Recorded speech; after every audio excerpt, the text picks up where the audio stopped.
हाय दोस्तों, मैं हूं सन्नाटे में गूंजती वो आवाज जो सन्नाटे में छिपा हुआ राज सामने लाने की कोशिश कर रहा हूं। और सच में ये राज जानने के लिए जो हिम्मत और साहस चाहिए वो सिर्फ आप लोगों के प्यार और भरोसे से मिलता है। और जब भी मैं एक ऐसी जगह पर होता हूं जहां चारों ओर सिर्फ सन्नाटा होता है तो मुझे सिर्फ एक ही एहसास होता है कि कोई है, या एक नई आपबीती का एहसास होता है, क्योंकि हर एक सुनसान अंधेरा अपने अंदर कुछ ना कुछ छुपाए होता है। और अगर हम उसे जानना चाहते हैं तो हम में इतना साहस होना चाहिए कि हम बिना डरे आगे बढ़ते रहें।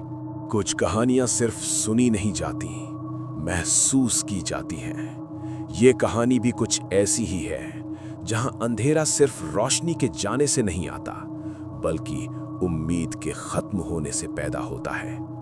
ये कहानी है एक ऐसी जगह की जहां शाम ढलते ही आवाजें धीरे धीरे खामोश हो जाती हैं और फिर जो बचता है वो है सिर्फ सन्नाटा।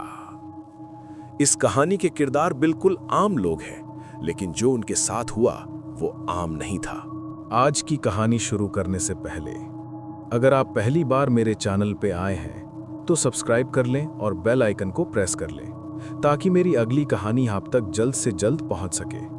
और अगर आपको कहानी अच्छी लगे तो मुझे कमेंट करके भी बताना आपको कहानी कैसी लगी, ताकि मैं और अच्छी कहानियां ला सकूं आप लोगों के लिए। तो चलिए ज्यादा वक्त ना लेते हुए आज की कहानी शुरू करते हैं। इस कहानी को सुनते वक्त अगर आप अकेले हो तो एक काम करो, कमरे की लाइट बंद कर दो, क्योंकि शमशान की कहानियां रोशनी में नहीं सुनी जाती। और अगर आप ये कहानी हेडफोन लगाकर सुन रहे हैं तो एक बार हेडफोन निकालकर अपने आसपास देख लीजिए, क्योंकि शमशान की बातें अकेले नहीं सुनी जाती। मेरा नाम जरूरी नहीं है, क्योंकि उस रात के बाद मैं सिर्फ जिंदा नहीं रहा, मैं बचा हुआ हूं। हमारे गांव से लगभग आधा किलोमीटर दूर नदी के किनारे एक पुराना शमशान घाट है। दिन में भी वहां अजीब सी ठंड रहती है और रात में हवा भी डरकर रुक जाती है। बुजुर्ग कहते थे, शमशान वो जगह है जहां मौत खत्म नहीं होती, वहां बस आदत बदलती है। मैं कभी इन बातों पर यकीन नहीं करता था, लेकिन उस रात, अमावस की रात, मैंने सब कुछ देख लिया। मेरे मामा के ससुर की अचानक मौत हो गई थी। गांव की परंपरा थी, अगर मौत शाम के बाद हो तो अंतिम संस्कार उसी रात करना होता है। रात के 12 बजने वाले थे जब हम 4 लोग शमशान पहुंचे, मैं, मामा, चाचा और गांव का पंडित।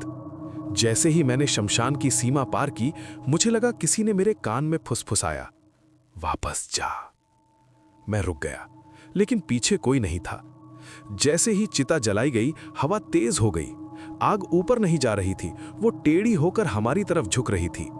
पंडित के मंत्र कांपने लगे। नदी की तरफ से अचानक रोने की आवाज आई।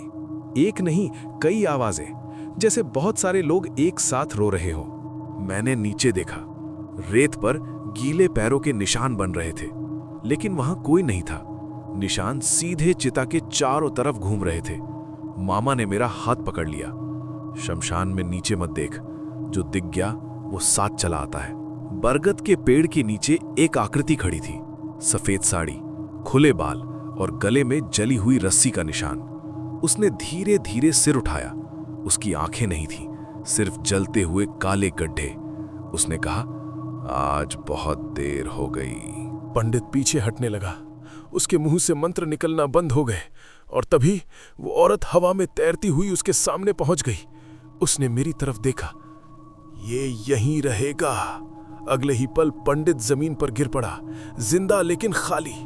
हम भागे, लेकिन मेरे पैर जमीन में धंस गए, जैसे शमशान मुझे पकड़ रहा हो। जमीन फटी और मैं नीचे गिर गया।